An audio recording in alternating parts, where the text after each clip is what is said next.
Thanks, Margie, for that introduction. I'm Sara, an alcoholic. My sobriety date is April 12th of 2018. I just want to, this is my home group. I'm grateful that this is my home group. I don't think I really ever picked this home group. I think this home group kind of picked me, and it kind of stuck. But I just want to welcome anyone that's new. I know what that feeling is like. I remember my first meeting coming up here after detox and sitting in the back of the room and listening. It was a speaker meeting on Thursday night, and listening from the back of the room, and I was just so fascinated, like this person that had sobriety and didn't have alcohol in their life, and they seemed so happy, and they had, I don't remember if it was a guy or a girl, but I was just so in awe, and I was just like sitting in the back of the room thinking, I want to be that someday. And that was not what I hoped to be when I was growing up. I didn't think I'd spend 2 decades out there drinking and live to tell about it, and have somewhat of a positive outlook on it when it was all said and done. So a little bit about me. I'm one of 5 kids. I'm the youngest. I grew up in Anchorage, Alaska. That was an experience. I moved up there when I was about 3, and there was nothing really in my childhood that, was abnormal or traumatizing. I had a good mom and dad.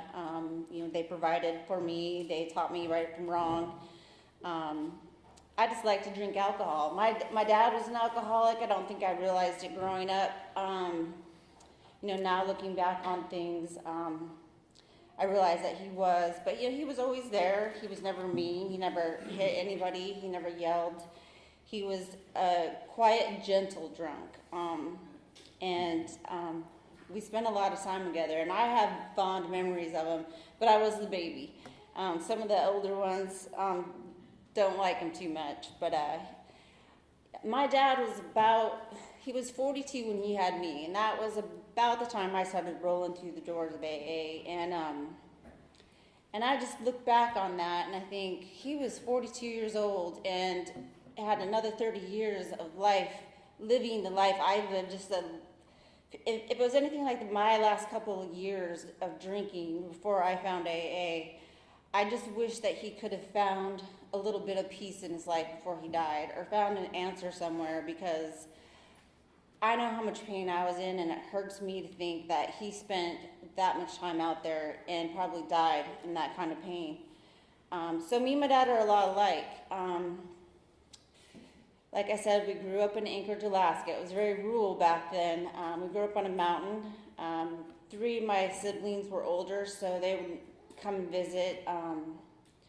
My dad was married prior so he has 3 children from a prior marriage, but so they would come visit in the summers, but it was mainly just me and my sister, and we did go to church.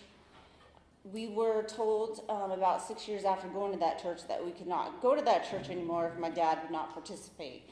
And my dad was kind of like me towards my end, like he just didn't like church and didn't want to go to church, so they made us leave.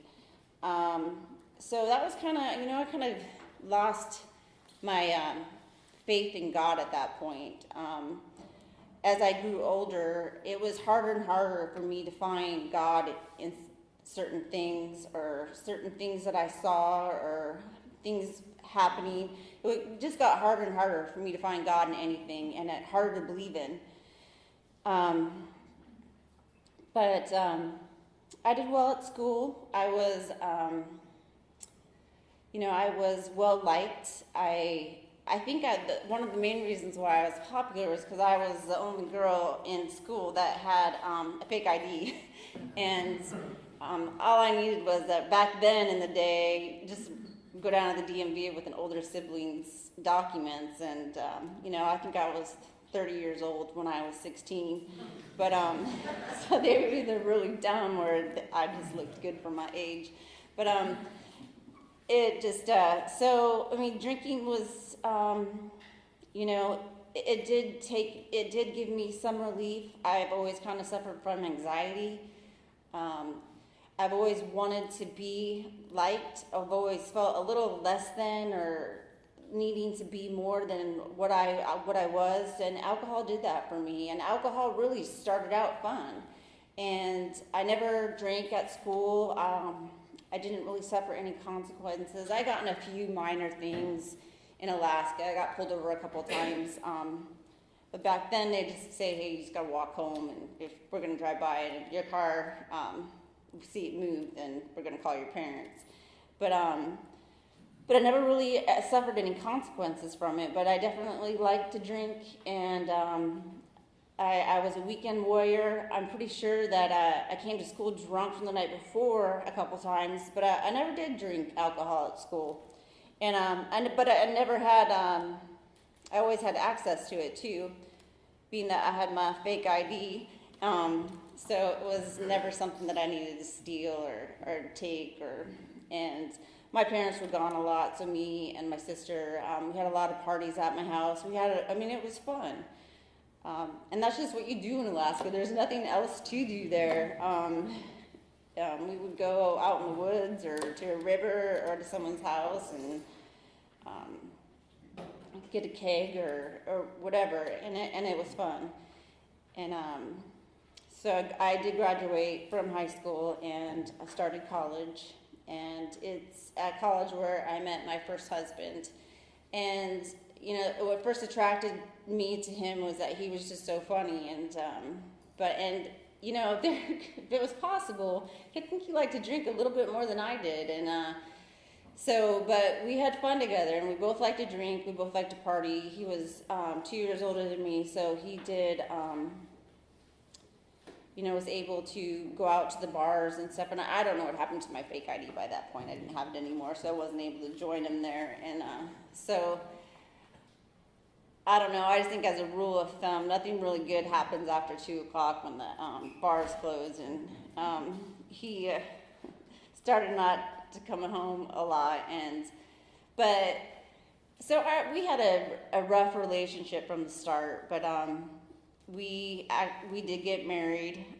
We had a little boy, and we both were just really young, and we weren't ready for that kind of commitment, and we weren't ready to have a child. Now, having said that, when I had my son, I fell completely and madly in love with him. He was the first little guy to steal my heart completely, and I couldn't imagine life without him, and my husband settled down for a little bit, but it got to a point where I just couldn't take it anymore. I couldn't trust him around our son, and he just, I don't know, I could have got around the drinking and the cheating. It was just, all I wanted them to do was be a good dad. And when he couldn't do that, I just didn't see the point anymore, and so I left. And now I'm here, I'm a single mom, and I'm working, and I felt really abandoned by him, and it hurt. I felt my pain, my heartbreak, and I felt the pain of my son. He chose to go do his thing, drinking and doing his thing, and didn't really care what happened to us, and so I was kind of a mess over that. That was the first time I really had my heart broken. I really thought that my parents got divorced, and when I had early on, I knew that if I ever got married, I never wanted to get divorced, and I was going to wait for the right person to do that. So I was really sad that didn't work out, and I was sad for me, and I was sad for my son, and I fell apart, and I wasn't a daily drinker at that point, but once that happened, that was what I used to ease the pain of that somewhat, and I never lost my job though over it. Always made it to work, but I definitely was drinking more than normal through that, and it was Christmas and New Year's one year, and my best friend had brought up her husband and his friend, and I was a mess. It was New Year's and I was alone. I was a single mom, so I was just, and then add drinking on top of that. You know how girls get all dramatic and start crying over it. I mean, so they came over and they're like, come on, Sarah, just get out of the house. I'm going to take this guy to the airport. He's flying back to Colorado to see his girlfriend. So just come out to dinner with us and we'll take him to the airport. We'll just get you out of the house. And I was like, fine. But so he never made it to the airport. We had dinner, which turned into a lot of drinking and then a lot of bars. And the next morning I woke up and I just had that feeling we've been drinking. I was always kind of like foggy when I woke up in the morning. I was like, I think someone's downstairs. And I kind of looked over my little loft and there he was. I was like, dang, I guess you didn't make it to the airport. But he looked up at me and he's like, don't worry, we didn't do anything. But anyways, he decided to stay and we got to spend some time together. And I really had no interest in dating or anything like that at the time. Much less him. He was a nice guy, but when he left, he wrote a letter, and it really touched my heart. And he asked me to wait to read it until after he left, so I did. And it was one of the best letters I've ever received, and I've kept it all these years. And there was something about that letter that he said, "Thanks for sharing your smile with me. I hope one day that smile on the outside makes it to your heart." And that would, I don't know what he meant by that. I don't know if it was like my martini smile or what, but I don't know. It must have been a hell of a smile though, because he waited 16 years and I put him through a whole heck of a lot in the meantime. But before I got it back, but I knew what he meant by that. I mean, I had this happy facade on the outside, but I was dying on the inside, and my drinking steadily got worse.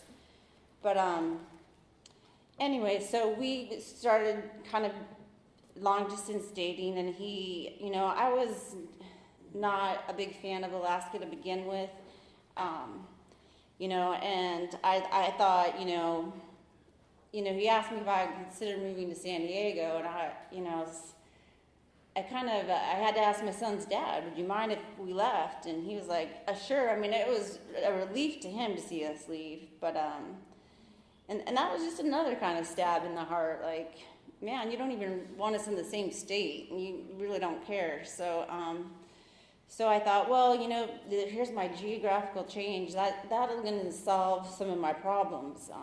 I'll start over there. I won't have any of, not that I had a bad reputation, but, it's a small town. So I thought, well, move to San Diego, start over, maybe we can get this drinking thing under control and get away from, like, all this BS of Alaska and the dad thing and the custody. I just didn't want anything to do with it. So I moved to San Diego, which was pretty amazing. I fell in love with San Diego. I didn't immediately fall in love with the person I moved in with, though. Once it was a lot of long distance dating, and once you're together and in real life, it's a little bit challenging. But I didn't have to work. I met a really good friend.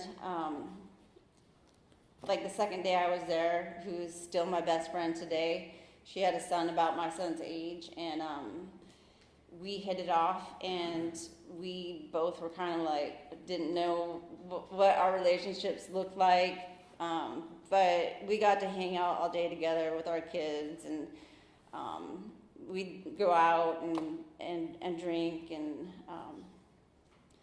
so it was a good time. And she moved away. She moved to Arizona, but like I said, she's still my best friend, and she's been through this whole saga with me. But anyways, he convinced me to marry him, so we got married, and we're living in Camp Pendleton, and it's right after 9/11, and he's gone a lot. And I'll tell you what, when you live on Camp Pendleton, and when they were invading Fallujah, you know, those door knocks became real on our street.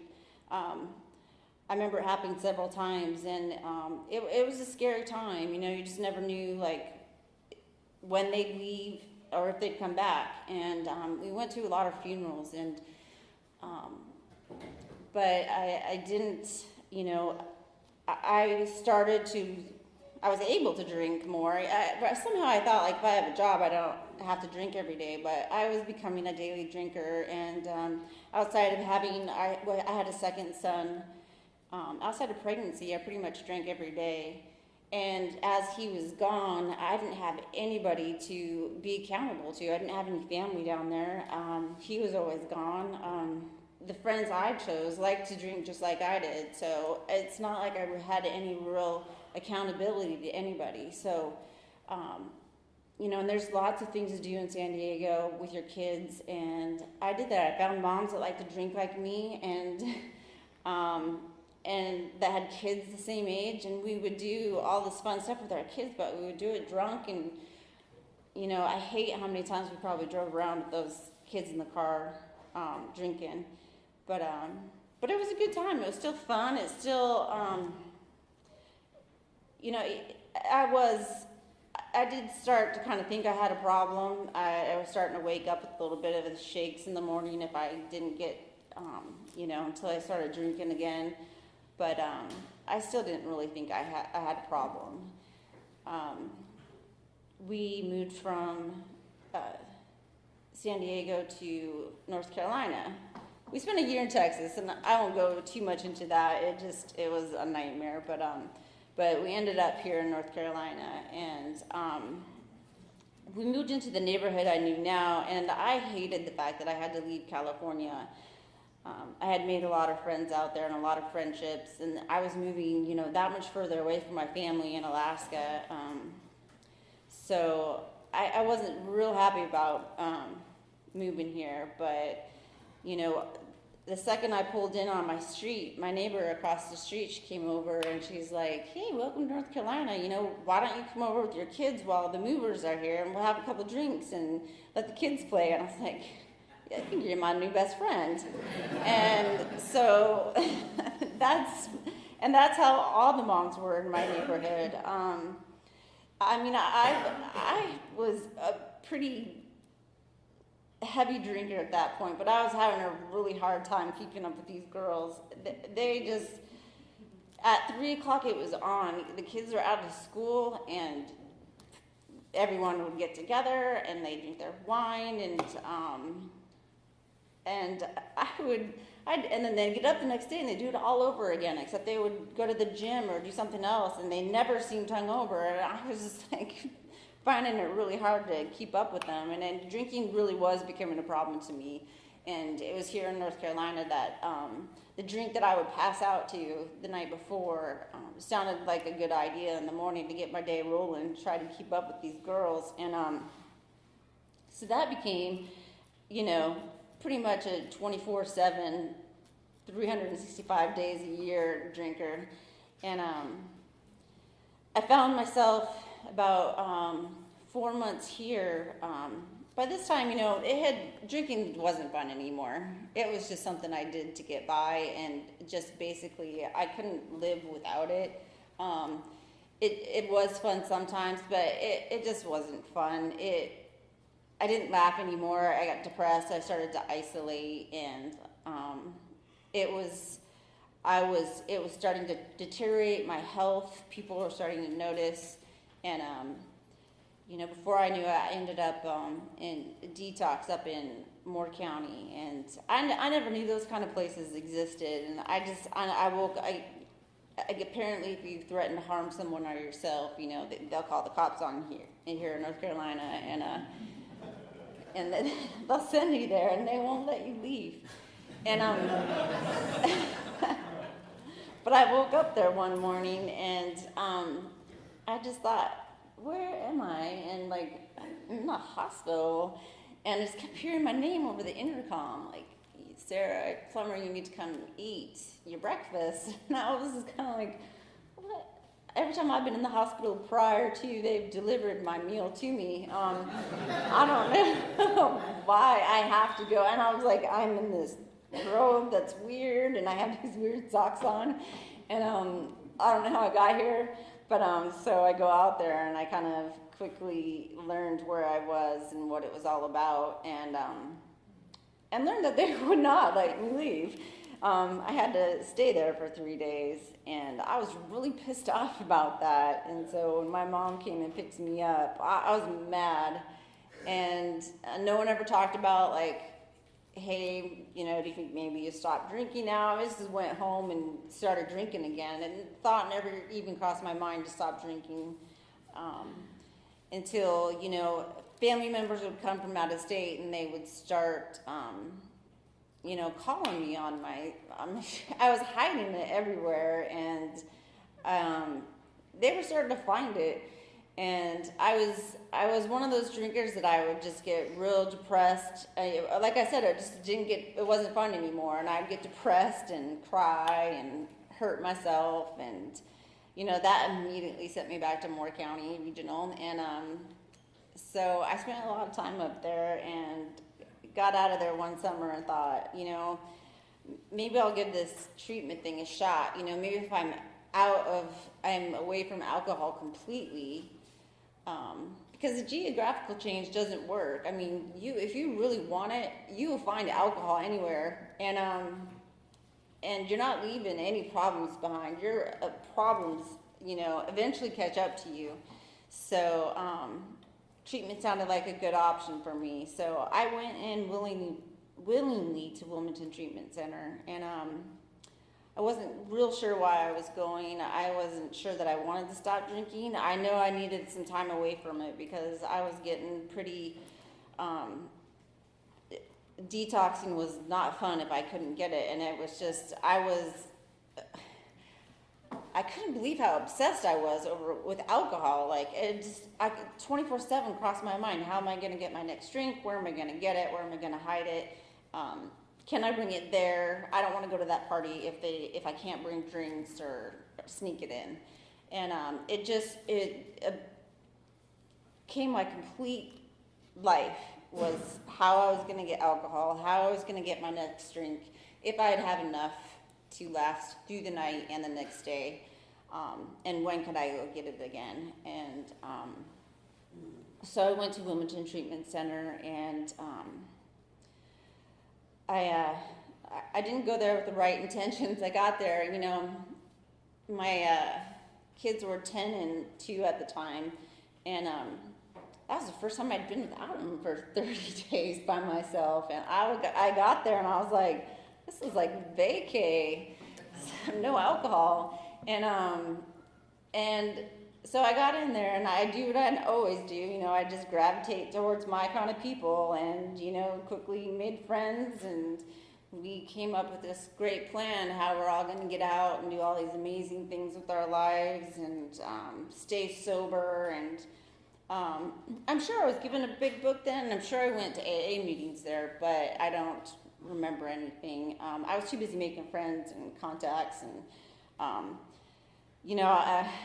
it wasn't, I don't remember much teaching or tools being given to me there. And I got out of that treatment center, and my best friend from Arizona had come out to help with my kids while I was in there. And I did good for about 4 days, and it was a Sunday, and I told my husband that I was going to get gas, and that truly was my intent, was to go get gas. But I went to get gas and never came home, and I decided that it would be a good idea to go hang out with some of the friends I made at the treatment center. And I don't really remember. It was 4 days that I don't recall. I woke up to the sound of fireworks, and I was in New Bern, North Carolina, and I did not know where that was. And I woke up in a very bad environment. It was probably the worst environment I've ever woke up in. It wasn't even a house. And I finally found my phone and put the battery back in, because I knew my husband knew how to track me if the battery was in there. And so I called my family, and that he said, "Sarah, I don't care where you're at, what you're doing, what you've done. I'm just glad you're alive, and will you please come home?" And I was like, I really want to come home, but I'm in New Bern. I don't know where that's at. I don't know how to get there. So I eventually made it home, and I just didn't stop drinking. That summer was a nightmare. My husband had to go back overseas, and as soon as he left, I just went right back to what I was doing, and it got to a point where no one trusted me with my kids anymore. It was a really reckless summer, and a summer I'm not proud of. I did a lot of things in that summer that I'm not proud of, and I got home one day, and I could just tell something was different about my house, and I listened to probably one of 25 messages on my cell phone, because I never called anybody anymore, and one was from my sister telling me that my mom had packed up, taken my kids to Alaska, and I was not welcome there. I was not welcome to see the kids until I could turn my life around and make some better choices. And that was the first time where I didn't care. I mean, they had my kids, and I didn't care. I mean, drinking was too important to me at that point, and I did not want to stop for anybody, my family, the two children that I love with all my heart. I just didn't care, and continued on doing my thing and just running my life into the ground. Like, you think I was a mess before I went into treatment. I was 100 times more a mess that summer. But eventually one day I was just walking, and was going into the store, and I thought, what are you doing, Sarah? You're here by yourself. There's nothing in your house. Your kids are gone. Like, what are you doing? What kind of mom does that? And so I called them, and I told them that I was ready to deal the deal and get up to Alaska. And then I was supposed to go to a treatment center when I got up there, and that husband that had abandoned me and my son all those years ago got sober in the meantime, and he had enrolled my oldest son, his son, into school, and taken on my little guy too, and was getting him into preschool. And so I had this big bag packed full, ready to go to Alaska, and I don't know what happened. Like, I woke up in detox again with a big suitcase packed for Alaska, and and I was zip-tied to the bed this time, because apparently I tried to leave, because I was very adamant that I had this trip to go on. And so I zip-tied to the bed, and I spent 3 days up there again. And, I don't know if any of y'all have been up there before, but if you don't have anyone to pick you up, then you get a ride home with the sheriff, and he handcuffs you. And so I had a ride home courtesy of the sheriff, handcuffed. So I roll into my neighborhood in a police car, and he lets me out of the car with my big old suitcase, in handcuffs, and he brings me to my door. And like I said, it's just, that's a small town, let's put it at that. So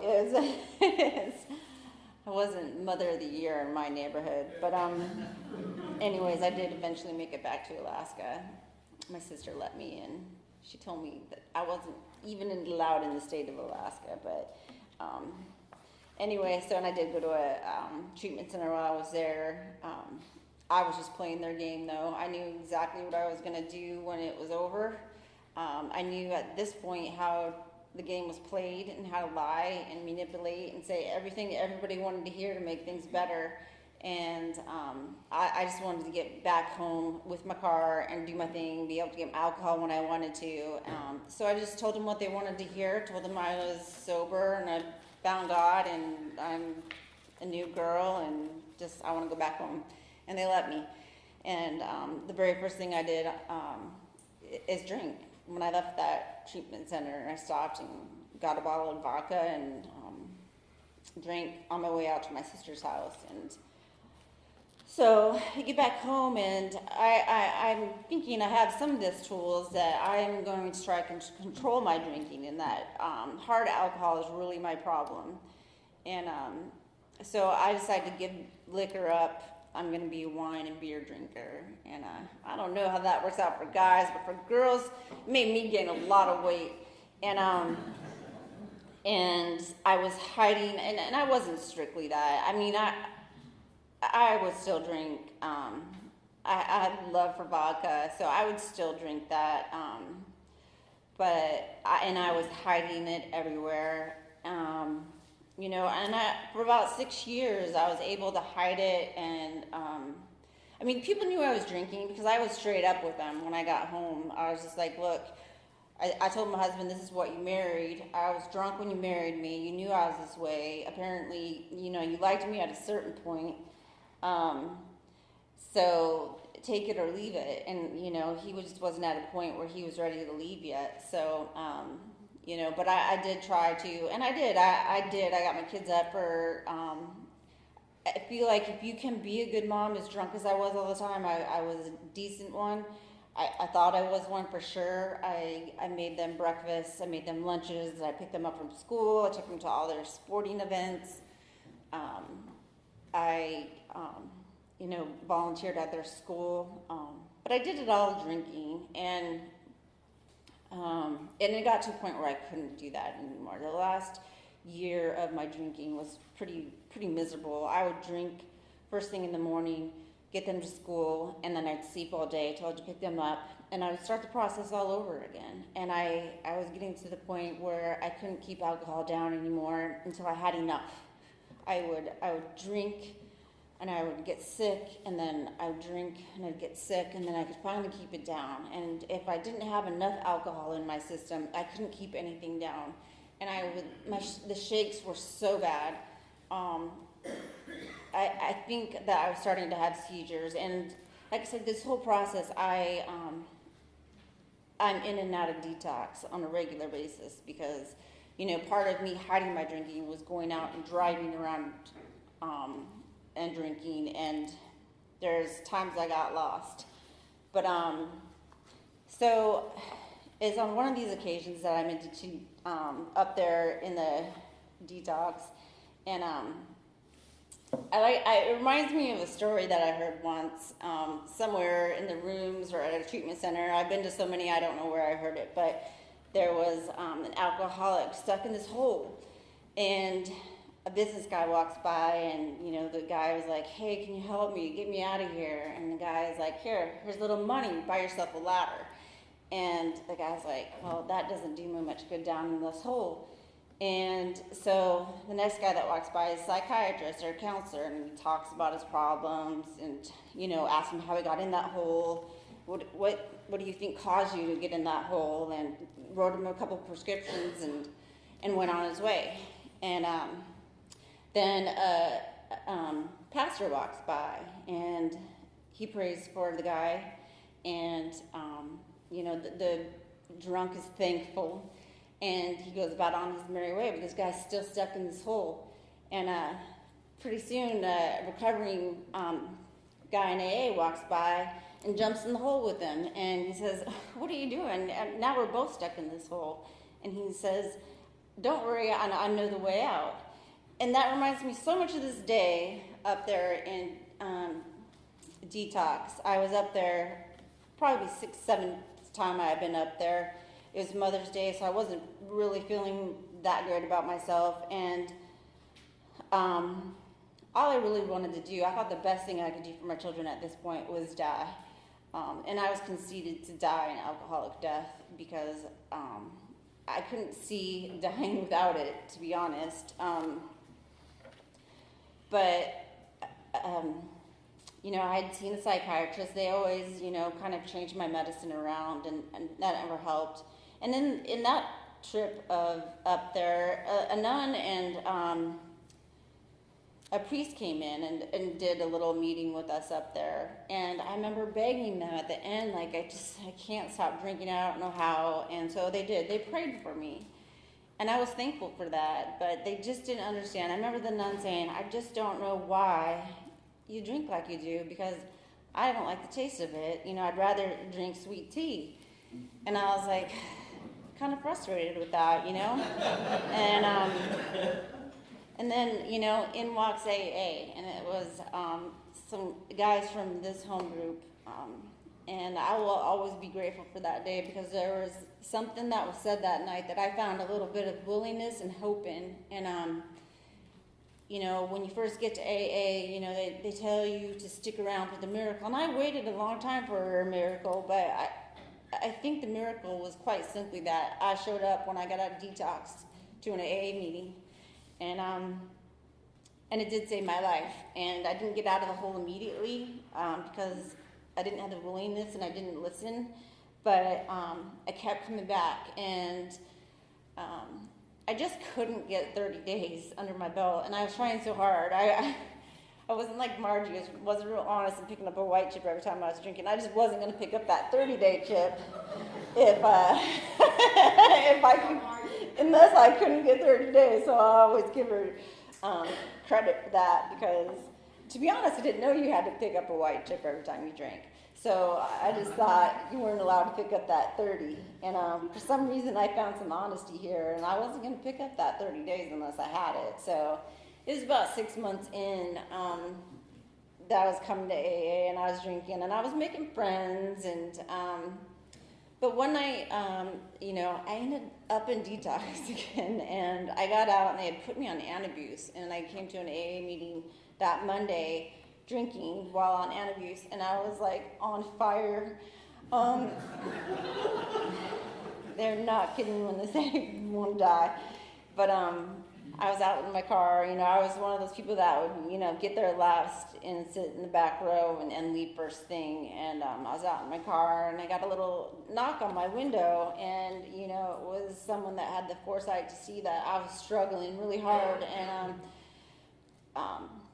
it happened to be one of those members that came up to share their message up in detox with me, and for some reason he just knew I wasn't doing okay, and he's just like, have you got a sponsor yet? And I'm like, no, I don't. And this is 6 months in. I should have a sponsor by now. I should be working the steps, but I didn't really know a whole bunch about the program, and not for lack of you guys not giving me the knowledge. It was I just don't think I was ready to stop drinking at that point.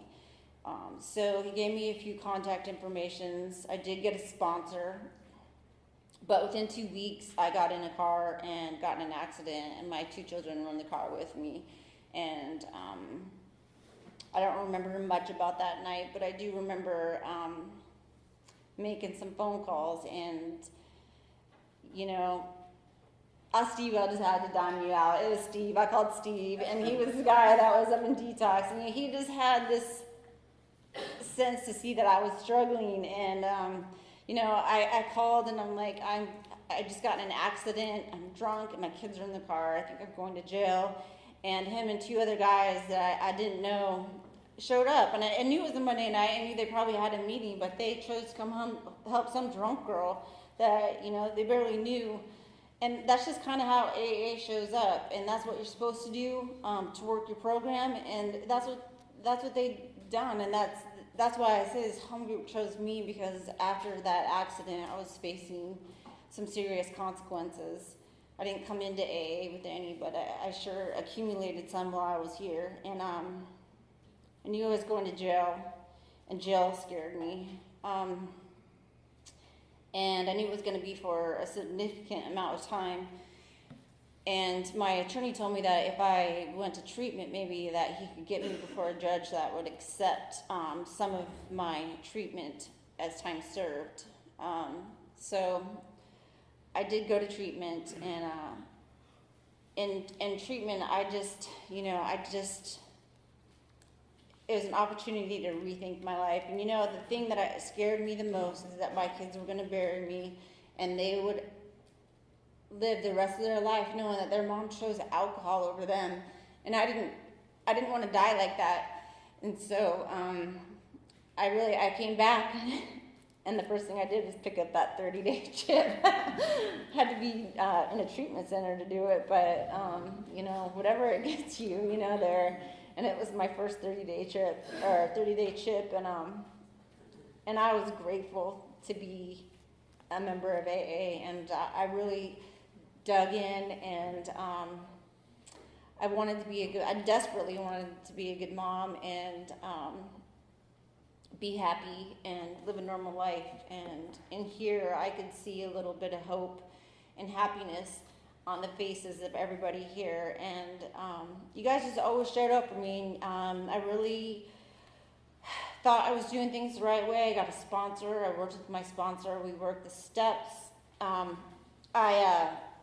got a trusted position as treasurer, short-lived. I had gone out to lunch this day to talk about my position as treasurer and what I was going to have to do to build the commitment involved with that.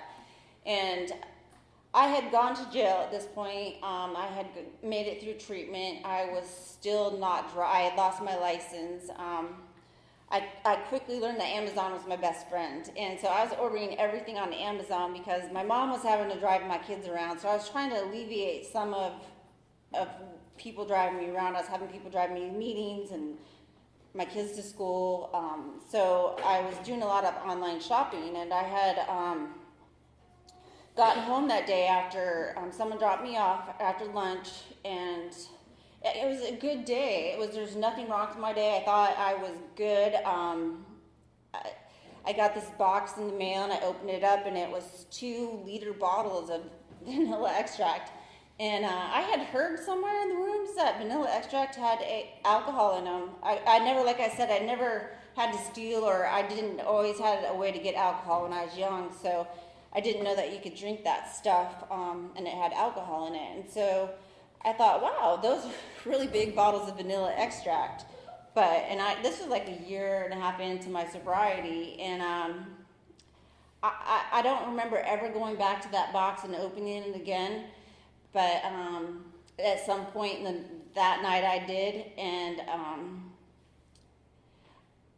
I ended up, I woke up in detox. This is the very first time I ever woke up there, and I had absolutely no idea how I got there. And I had to ask the nurses and doctors, like, how did I get here? Did I drive? Did I hurt anybody? What did I do? Because I honestly don't remember going back and drinking that vanilla extract. And I drank one full bottle, which was about that big, and half of another. And nobody in my house could figure out what was wrong with me because, there was no alcohol anywhere, and I just collapsed. And so I was sitting in detox, and I'm thinking about, like, what did I do wrong? And then that's where, I started, you hear about that peculiar mental twist and that first drink and not being able to stop. And that's where it really finally hit me that I was completely out of control and powerless over this alcohol. I mean, when I was in detox after a year and a half, and I had brought meetings up there, and I swore I'd never go back as a patient, and I'm sitting there with no recollection how I got there. And I'm thinking, when I finally found out that it was the vanilla extract, I was like, really? Like, that is how you're going to go out? And so I started thinking in my head all this stuff like that I'm going to do when I get home. I'm going to go get some real alcohol. And if I'm going to drink, it's going to be something I like, not vanilla extract. I mean, no one goes to a bar and orders a shot of vanilla extract. But yeah, I have no recollection of that night. I don't recall going back and even opening the box, taking the first drink, and drinking the entire bottle. But that was a pretty powerful point to me. And, in that time, I thought, no, that's not a good idea. I have to go back home and drink. And, people from the home group came up and visited me up there and, told me to just don't stay out, come back, just come immediately back. And it was a pretty humbling experience to come back and pick up a white chip, especially if you knew why I was doing it. But then I had to give up my service position. And that was the first time anybody trusted me with anything in a really long time, and it was hard to do. But I really had to get past step 3 and give it to a higher, greater than myself, and find the spiritual thing, which was really hard to do. And I did a lot of reading, and that was a door that I did not know how to open. And I read that all you need is a little bit of willingness, and you can open that door. And I was absolutely willing to do anything at that point, because I knew that this was going to kill me, and I knew I was completely powerless over it. And some amazing things happened after that. I have a 1.5 years of sobriety again. I'm very, I pray every day to God I believe in. I've gotten through, my first year wasn't easy in sobriety, and my second year wasn't a piece of cake either. I mean, I was betrayed by somebody I trusted 100%, and that was hard to get through without running to alcohol or looking for the answers in a bottle. And then I had a really amazing thing happen. My son got really sick, and the doctors told me it could be fatal. And I remember driving up there on Good Friday. I was going up to North Carolina Chapel Hill burn unit that they were transferring him up there because his skin was starting to blister and he was starting to burn from the inside out. And I remember just praying to God, like, please don't take him, like, take me. I think it's a prayer any mother would pray, but I was just like, after all the crap I've done in my life, he does not deserve to die. Take me. And I got up there, and I'll tell you, that week I was up in the hospital with him. I wasn't able to make many phone calls because it was just so much, but I had a contact information, and I had a few friends, in here that I knew were praying and were getting the message out. And I'll tell you, I could feel that prayer behind me. And I walked into Chapel Hill, and I was in tears at the nurse's station up in the burn unit. And I said, my son is here. I'm not sure what room he's in. They transported him earlier. And the nurse was like, honey, you need to calm down. I'm like, how can you calm down? Like, he's not even in a room. And I was confused. I'm like, why don't you have a room for him? Like, he's not even in a room. And she's like, come here. She took me over to the nurse's station, and there was my son. He was sitting there in regular clothes. He was not blistered and red, and his lips weren't swollen and bleeding anymore, and he was eating pizza. And the dermatologist team came in, and they said, we've read the notes from Moore County, and we see, what they say and how long he's been there, but we just don't see anything wrong with him. And I was like, what about the blisters on his chest? And they're like, we noticed those in the notes too. I said, I'll lift his shirt up and I'll show you where they were. And I lifted his shirt up, and there was not a blister on that kid. And I was able to bring him home the next day. And I'll tell you, that was the first real miracle, and it was the power and strength I found in these rooms. And I'm so thankful for everybody in this group and my home group, everyone that got me to AA and got me out of that hole, and I finally found my smile again. So thank you.